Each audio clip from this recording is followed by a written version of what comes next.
Guys, welcome to our channel. और आज हम लेके आए most dangerous people of Pakistan की वीडियो का रिएक्शन। सो ये वीडियो है हैदर टीवी की, सो उन्होंने निकाली है। सो देख लेते हैं इसमें क्या होगा, कौन है सबसे खतरनाक लोग पाकिस्तान के। और हमने ये देखा हुआ है, पहले हमने एक वीडियो देखी थी थोड़ा टाइम पहले जिसमें देखा था कि बिगेस्ट क्रिमिनल्स ऑफ पाकिस्तान, और वो लोग काफ़ी खतरनाक लोग थे। कुछ तो बहुत तगड़े तगड़े मर्डरर्स थे एंड अपने एरिया में माने जाते थे। पर अभी करंटली कौन है, एक तो हमने देखा है खोकर फैमिली है, वो बहुत उनका नाम सुना हुआ है बहुत बार, शायद वो इस बार भी आए। सो देखते हैं उनका नाम है कि नहीं, और अभी इनका क्या रुतबा है और क्या इनका अभी भी वो वर्चस्व है कि नहीं। और हमने एक फैमिली ऐसी भी देखी थी, जो बहुत ज़्यादा लड़ने लगी थी, और लड़ते लड़ते उन्होंने अपने दोनों ने एक दूसरे की तबाही कर दी थी। तो मुझे नाम नहीं याद उस फैमिली का, लेकिन मोस्टली ऑब्वियस सी बात है कि अगर डेंजरस बोल रखा है तो ऐसा ही होगा कि इन्होंने क्राइम बहुत ज़्यादा किए होंगे, या फिर लोगों को मारा वारा होगा, या फिर वो बहुत ज़्यादा अमीर है इसी वजह से वो डेंजरस होएगी। लेकिन हम लोगों ने जैसे पिछले एक दो वीडियोस देखी है, तो उसमें ना उससे हमारा पॉइंट ऑफ व्यू बिल्कुल चेंज हो गया था। क्योंकि मुझे तो ऐसे लगता था अगर ऐसे लोग हैं तो ऑब्वियस सी बात है वो बहुत गंदे हो गए ये वो। लेकिन उसमें से कुछ ऐसे लोग भी थे जो बहुत ज़्यादा डोनेशन देते थे, जिन्होंने कि बहुत ज़्यादा जिन्होंने हॉस्पिटल्स खोल रखे थे। तो मैं उसको देखकर काफ़ी ज़्यादा शॉक हो गई थी। तो इसमें देखते हैं आज की कौन पाकिस्तान के डेंजरस लोग में आते हैं। तो देखते हैं वीडियो कैसा होगा, वही देख लेते हैं कैसा होगा। तो आप भी देखो, हम भी देखते हैं। Let's start. अस्सलामुअलैकुम दोस्तों, मेरा नाम है वकास हैदर और आप देख रहे हैं हैदर टीवी। दोस्तों, क्या आप जानते हैं कि पाकिस्तान में एक गुंडा ऐसा है जिसने 1000 लोग भेजकर एक एमएनए को अगवा कर लिया था। हाँ? और क्या आपको पता है कि बिहाड़ी के एक गुंडे ने पुलिस स्टेशन में घुसकर वहां मौजूद तमाम पुलिस वालों को मार दिया था। और क्या हो अगर एक क्रिमिनल मुल्क के वजीर आला को मौत की धमकी देना शुरू कर दे। प्राइम मिनिस्टर को? में मैं आपको पाकिस्तान के सबसे खतरनाक और पावरफुल क्रिमिनल्स के बारे में बताने जा रहा हूं। तो शुरू करते हैं अपना काउंटडाउन। सदाकत गुज्जर। दोस्तों, सदाकत गुज्जर एक क्रिमिनल था जिसका ताल्लुक पंजाब के इलाके विहाड़ी से था। ये कहानी 1995 में शुरू हुई थी, जब 1995 में सदाकत के वालिद ने पंजाब पुलिस के एक एसपी खुरम को अपनी 10 मरले जमीन सेल की। तो उस एसपी ने सदाकत के वालिद को पैसे देने की बजाय इन पर फेक केसेस बनाकर जेल में तशद्दुद करके कत्ल कर दिया। सिर्फ इतना ही नहीं, बल्कि जब सदाकत का छोटा भाई अपने बाप से मिलने के लिए जेल में गया तो एसपी खुरम ने उसे भी कत्ल कर दिया। अपने भाई और वालिद की मौत के बाद सदाकत ने पुलिस से बदला लेने के लिए जुर्म का रास्ता इख्तियार कर लिया। 2 साल के अंदर ये बंदा सदाकत से काला गुजर बन गया था और इसने बदला लेने के लिए एसपी खुरम के घर में घुसकर इसे और इसके भाइयों सबको कत्ल कर दिया। इस खतरनाक जुर्म के बाद गवर्नमेंट ने इसके सर पर 50 लाख रुपए का इनाम रख दिया। लेकिन आप बिलीव नहीं करेंगे कि पुलिस से डर कर भागने की बजाय ये बंदा उस पुलिस स्टेशन में घुस गया जहाँ इसके वालिद और भाई को कत्ल किया गया था। असल में एसपी खुरम के अलावा उस थाने में जो एसएचओ और पुलिस वाले मौजूद थे वो भी इसके बाप और भाई के कातिल थे।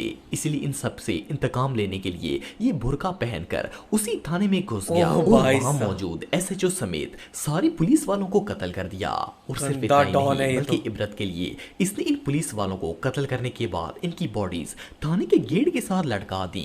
कहते हैं कि 1998 तक इसने बहुत से पॉलिटिशियंस के साथ मिलकर बहुत से क्राइम किए, लेकिन कोई इसे टच भी नहीं कर सका।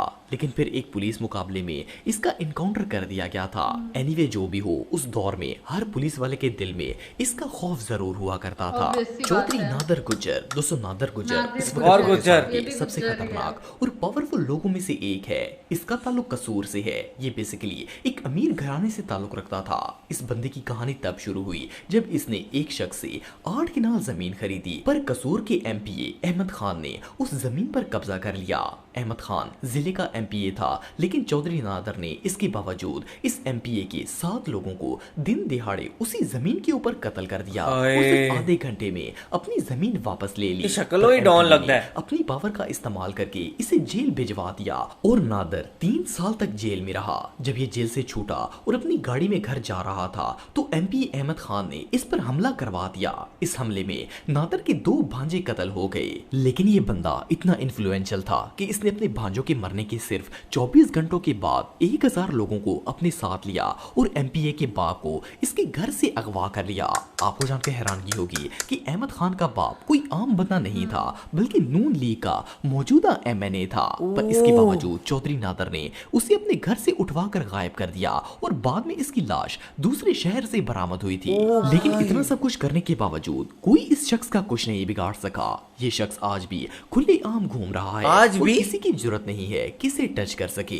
आपको बताता चलूं कि नादर पर 1400 से भी ज्यादा केसेस दर्ज थे, पर इसके बावजूद ये खुले आम फिरता था। 1400 केस। आबिद बॉक्सर और नून लीग की फुल सपोर्ट हासिल है और अब तो ये कसूर की एक सेलिब्रिटी बन चुका है।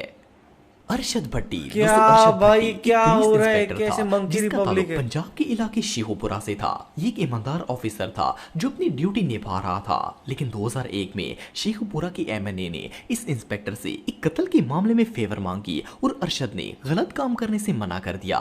इस पर गुस्सा होकर उस एमएनए ने इंस्पेक्टर अरशद के भाई को अगवा कर लिया और इसे शदीद तशद्दुद करके कत्ल कर दिया। सिर्फ इतना ही नहीं, बल्कि उस एमएनए ने अरशद पर झूठा इल्जाम लगवाकर इसे भी सस्पेंड करवा दिया। इवन इस दौरान भाई की मौत की वजह से अरशद की भाभी भी सदमे से वफात पा गई। इन सब हादसात के बाद ये इंस्पेक्टर क्रिमिनल बनने पर मजबूर हो गया। इसने अपने पास मौजूद सारे पैसों से असला खरीदा और उस एमएनए पर हमला करके इसके कई लोगों को कत्ल कर दिया। सिर्फ इतना ही नहीं, बल्कि अरशद ने खतरनाक मुजरिमों के साथ मिलकर उस एमएनए के बेटे को भी अगवा कर लिया और इसे बिल्कुल वैसे ही मारा जैसे इसके भाई को मारा गया था। इन सब के दौरान अरशद को पकड़ने के लिए कई ऑपरेशन किए गए, लेकिन इसमें कई पुलिस वाले अपनी जान धो बैठे। आखिरकार आईजी पंजाब ने इंस्पेक्टर अरशद के सर पर 2 करोड़ रुपए का इनाम रख दिया।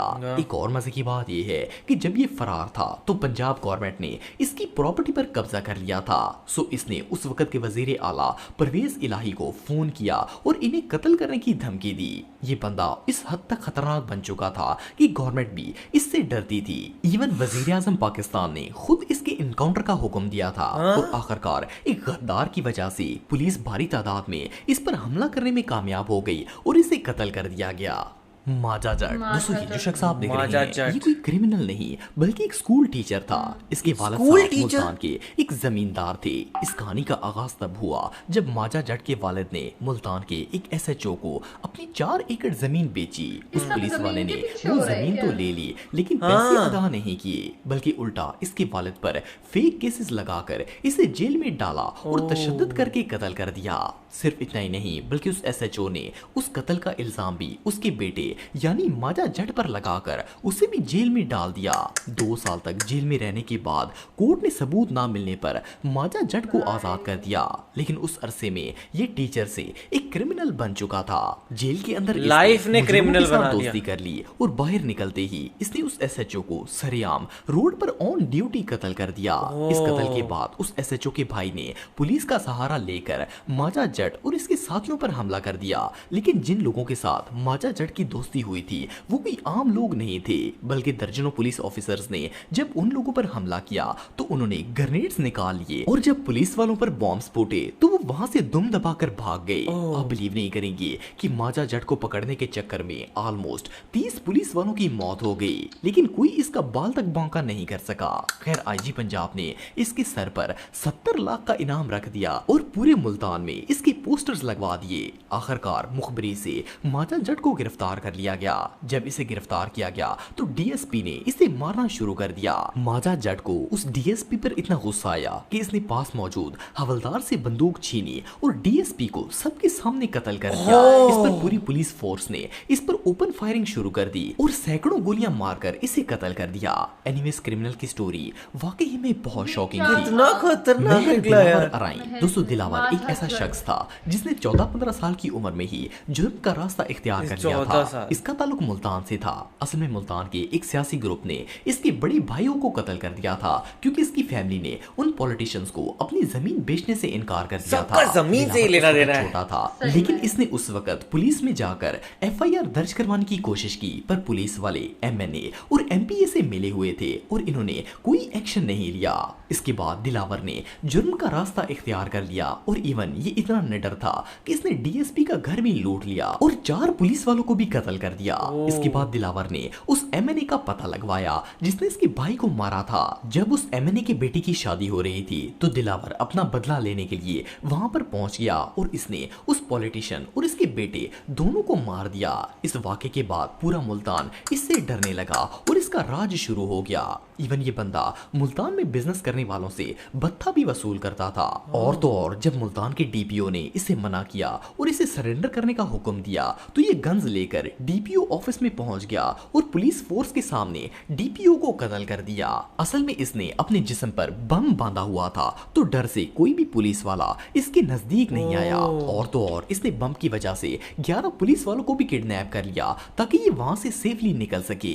खैर इस इंसिडेंट के बाद पूरी पंजाब पुलिस इसके पीछे पड़ गई और इन्होंने दिलावर को ढूंढकर इसे और इसके साथियों को पुलिस मुकाबले में कत्ल कर दिया था।